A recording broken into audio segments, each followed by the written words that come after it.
So I think the first patient is coming, again, it's a discussion and I'll chime in. I thought just to choose some cases over the 15 minutes or we'll even make it. This is, can you play? Yeah, I can play it. It's a video. This patient is coming referred because of uveitis. Thank you so much. Uveitis, high intraocular pressure, 38-year-old patient, high intraocular pressure, uveitis, and a very steamy cornea. Pressure is 42. The eye is very painful. And there's actually even a bit of hypopyon there. And the cornea is very edematous, and the eye is very painful, and it's a hypertensive uveitis 2 days, and the red eye like this. So again, the first thing you want to do is you want to examine the back of the eye to be able to localize the uveitis. Are we just dealing with anterior uveitis with high pressure and very fibrinous uveitis and hypopyon, or this is part of a panuveitis, which endophthalmitis or whatever. So the B scan was completely normal, so nothing in the vitreous. So we're dealing with just the front of the eye. So my question to the panel, what would you do with like a case like this? Now you have the patient, what would you do for that anterior uveitis? Anterior uveitis. Yes, and anything in the history was non-revealing. There is the patient does not look immunosuppressant, no surgery, nothing to suggest endogenous endophthalmitis. Nothing in the history. No high-risk sexual behavior. There's nothing. Is it granulomatous? I can see it. What I can see is just from the iris. There's nothing there. Too much hypopyon and high pressure and a lot of inflammation there. Yeah, And the pressure is high. Yeah, so this is only just anterior segment for Anterior segment only, yes. Posterior segment completely normal. Correct. Yeah, I can see. Cannot say normal. You can say ultrasound, nothing. Yes. It's not normal. Yeah. Yeah, ultrasound is normal, yes. Ultrasound is not a full, diagnosis, of Yeah. course. So I think we're dealing with hypertensive, with uveitis, anterior uveitis, and high intraocular pressure. High IOP, yes. Infectious, which one? Herpes, exactly. So you treat the infection, you treat with lots and lots of steroids and dilatation. We know that it's anterior, but suspicious. So we do an AC tap, and it comes back for herpes simplex type 1. And then you start the patient on acyclovir. It's an easy procedure. So I think if you have iris changes or high eye pressure with uveitis, just think of herpes infection. And AC tap makes a diagnosis now with looking at viruses PCR. Well, the only thing, Dr. Ahmed, is that when you have some sort of hypopyon, starting here to let you to think about other entities, Yes. Because not always we have hyperine in the anterior chamber with the herpetic, but real hypopyon is not usual with herpetic. Rarely. Yes, that's correct. So again, you need to think of things like lymphoma. You need to think of all the posterior uveitis, medications, especially bisphosphonates can cause this, but again, the B scan was negative, and you have to be careful and keep an eye on this patient. Right, agree. Yes. Infection is infection. Infection, yes. And again, that's a list of all anterior uveitis and HbA27, of course, in this patient, which you can put as still undifferentiated uveitis. Okay. The next case is like this. We have a similar presentation. So it's a very hot eye, right? And even with fibrin, and then you do the B scan. There's no view. The B scan. And there is vitreous inflammation now. So what are you going to deal with this situation? So it's Friday. Well, if you're in the West, it's Friday, 10 o'clock, or Saturday or Thursday, 5 p.m. now. And the resident calls you, and you have this patient, severe anterior segment uveitis, and on the B scan, there's vitritis, or there's vitreous involvement in the B scan. And no history of previous years. What are we going to do? How old is the patient? This patient is 38. Healthy? Male, 38. The vision. And the vision is just hand motion. How about this? Healthy, no diabetes? Yes, healthy, no diabetes, fit and well, no previous surgery, no admission, no trauma, no high-risk sexual behavior. And the first time uveitis. ARN until proven otherwise. So yes. So okay, let's have 2 points here which are very important. So with Dr. Orakat, you say endophthalmitis. Yes. Okay, but how come this patient would have endophthalmitis? So it would be penetrating trauma, endogenous, or surgery. So there's no surgery, there's no penetrating trauma. Which endogenous, you need a risk factor. Right? Yes. Urinary, whatever. So you need some patient not fit and well, or intravenous drug use, or something to explain this. But So that's important. The other one, which is very, very important, with Dr. Hassan mentioning, it's ARN until proven otherwise, because your management needs to include this. So what we do in these patients, if you're not sure, could be any infection is number one, and the most important to protect for is viral uveitis. So what we tend to do usually, we get bloods for syphilis and toxoplasma. You can do ACE as well. AC-TAP for viral PCR and toxoplasma. And then we start the patient on valacyclovir, very high dose. Then you're protected. When it comes back toxo, it comes back syphilis, you still have time to act. But virus, you have to cover it. Where I work, we're very lucky. We get the syphilis serology in a few hours so that we can get this out of the way. But I think the teaching point here is history is so important. And if you're not sure, then you cover for virus and wait for the results to come back. Okay, this is real emergency. This is We it, need to yes. react for our resident to know all these things. No doubt, don't call your consultant. Well, might be. Other differential in our community, Behçet's disease. It might treat with acute attacks, hypopian, fibrin, and no few of the posterior segment. But this is, as Dr. Ahmed mentioned, not like the infection. Yeah, and also the beauty about the viral PCR, if it comes negative, it's very, very unlikely that this is a viral. Right. While the toxo is still like 35%, you can have a negative sample. But AC-TAP or vitreous tap with a negative viral PCR it's not virus. It's very, very unlikely. So I think this is an important point, is just how to manage these patients, and needs to we have a clear plan on these ones. And we're very fortunate these days because we have valacyclovir, so you don't need to admit even the patient. You can put them on high dose valacyclovir, and that covers them until you get the results. What is the dose in such case? 3 grams per day. Yeah. So usually we give them 2 to 3 gram TID. It's a whacking dose, and you'll find the pharmacy calling you. And as long as they drink water and their kidney function is good, it's fine.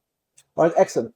Now, actually, this patient, interestingly, so the next day, because they had also lots of steroid drops, they need steroid drops as well. That was the presentation the next day. And maybe the picture doesn't give the case right, but what I could see is actually there were lesions in the vitreous. I'll show you that few days after. There is a laser pointer with you. Yes.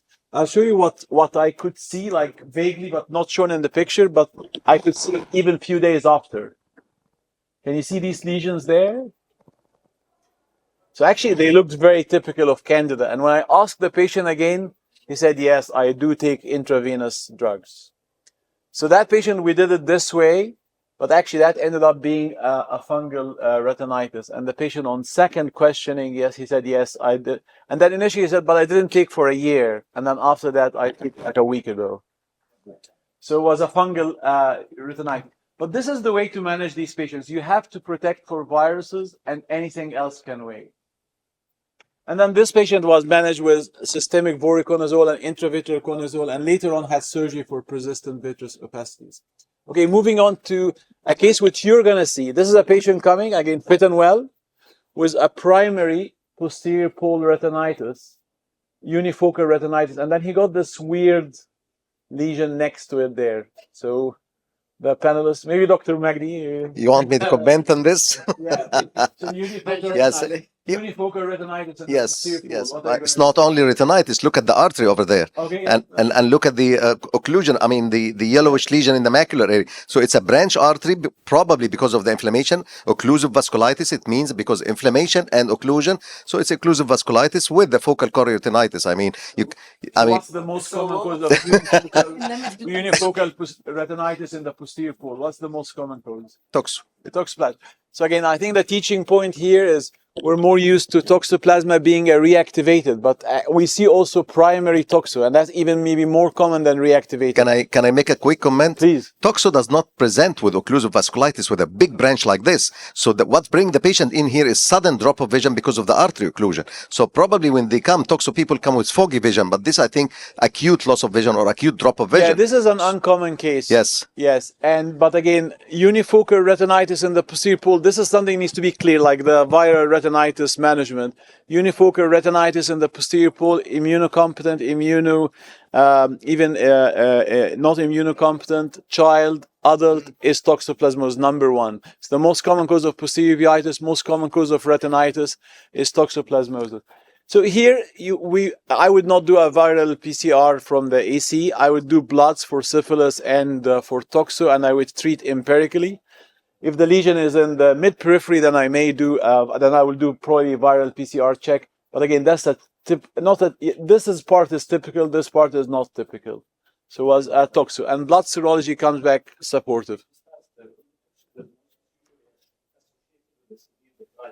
Yes. And unless the patient is immunocompromised, then you can get this. Yes, primary toxo as well may not present with severe vitiligo. Yes. Maybe is the body was not did not get exposed to it. Why is the opposite with the previous years? Yes. And it doesn't come with a very severe vitiligo, and it has to be quite more than an aggressive unless the patient is immunocompromised. I think it's quite compared to bacterial, but still there's inflammation, but it's like quieter or less progressive or less stormy compared to bacterial endophthalmitis. But they also have inflammation. But this one, I think maybe because it's a primary, that's why they don't have severe reaction.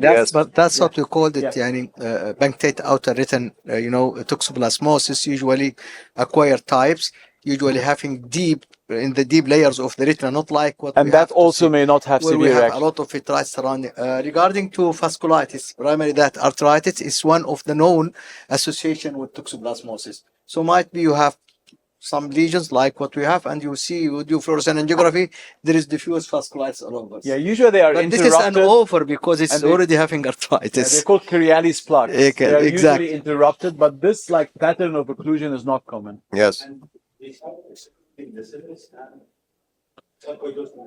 Yeah, sarcoidosis is not common with retinitis, but Sarcoidosis not common. TB and sarcoidosis not coming with retinitis. Yes. For that reason, toxo is called retinochoroiditis. Yes. Not chororetinitis, huh? The opposite. The speed player, there can be anything in the eye, tuberculosis and This is the mimicker, Sarcoidosis. but this is for us, as uveitis, it's either to rule out retinitis because of viral or toxo. But this is too large to be viral. Yeah, I've seen only one case of sarcoid retinitis. It's not very common. It's usually choroid more than the retina. But also in this case, I would rule out hypertensive retinopathy. On top of having toxoplasmosis, seeing this presentation with arterial occlusion. It's inflammatory mainly. I mean, Yeah. the rest of the vessels are, quite good. I mean, and it's young age. It's, other eye would give you a clue sometimes if you look at the other eye, if it's hypertension. No, the artery is completely occluded. The veins also dilated, clear vitreous. Okay, so this is actually a very interesting case. That case was when I was in England. Was a primary care physician who has rheumatoid arthritis. He's on prednisone and methotrexate, and came with this retinitis coming back, this multifocal retinitis coming back, and was seen by retinal specialists who were told very correct of this is actually a viral. So he did vitreous sampling and PCR and came back negative. Then he did it again and it came back negative. And the patient is getting worse in terms of lesions healing, but coming back and healing, coming back. So then he referred the patient to me. So now we had 2 times vitreous PCR, which is negative for viruses. But this patient has this type of retinitis. So again, the esteem panel, what do you think? Well, in such case, I'm sure that he treat everything, Gani. But is the patient MRI of this patient is okay? MRI brain. MRI, he had MRI brain was fine. He has history of previous treated kidney cancer that was checked again. The Was fine. choroid, He had areas of healing and areas of Yes, active that's the point. But he was twice vitreous, even not AC. Vitreous PCR was negative twice. Yeah, but it could be happened with any lymphomas, it could be having negative, Can you put it back? Yeah. negative, diagnostic vitrectomy because it's fragile cell that cannot live, but still So it could be When you ruled out, Dr. It's unlikely because it came back negative, and usually a virus PCR, especially when the bit is negative, then it's negative. But BBD negative, Dr. BBD negative, quantiferon, BBD negative, syphilis negative. What We can't do sarcoidosis, any further angiotensin investigation. converting. sarcoidosis for Dr. Yes, Ofteni? sarcoidosis. Done all this, huh? Okay, what about what? My question is. Okay, so two things remaining: lymphoma, right? Yes, And and is there metastasis. anything else that can present in an immunosuppressed patient as a viral retinitis? While CMV originally retinitis- it may present like. Can you go back? CMV retinitis. So originally it can present like this, but in immunosuppressed patient it may present like this. Yes. So that actually patient, when we did the vitreous tap the second time, sorry, he came back actually positive for toxoplasma. Again. And I think the message is don't believe everything I tell you. Because we said like, toxoplasma is always unifocal retinitis, but in immunosuppressed patient, it can present like viral. One clue is that there are lesions healing and lesions coming back. You get this more with lymphoma and toxoplasma. You don't get this with virus. Virus continue, if it's not treated, it wipes off the retina. So that actually patient had toxoplasma retinitis, but the patient is immunosuppressed. So that's why I figured. You are tricky. We'll not believe you anymore. Your point. History is history. Yes. If you ask that patient, tell the patient, are you using? And that's final comment. That's something we tend to do when you have very bad fibrin and you don't see. We inject TPA in the AC, and this is a picture half an hour afterwards. And you can do that with infection, whatever. And that gives you a nice view of the back. Maybe save you a diagnostic vitrectomy if you're not sure what you're dealing with. It just works so well. Thank you so much. Thank you, Thank you, Dr. Ahmed. Thank you.